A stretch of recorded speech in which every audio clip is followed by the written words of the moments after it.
Let us understand the step-by-step process of booking an admin expense in StrategicERP. In Admin Expense Billbook, under Accounts Payable module, select the voucher number. The name of company is auto-populated. Select the project name and party name for whom the bill is being booked. Based on the selected party, the group name is auto-fetched. Party tax category is auto-fetched from vendor registration form. Enter main bill number, bill date and due date for the party for whom the bill is being booked. The system will restrict the creation of duplicate bills in compliance with GST norms. Select the common expense ledger for the bill being booked. Select GST number if applicable. The location is auto-fetched based on the selected GST number. In admin expense entries, enter details such as expense ledger amount, tax code, HSN code.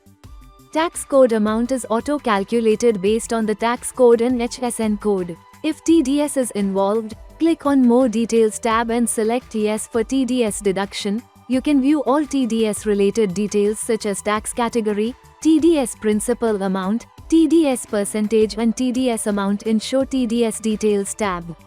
Once the bill is approved, system will automatically generate an entry for the bill.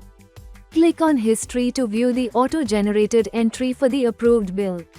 The admin expense is now successfully booked in StrategicERP.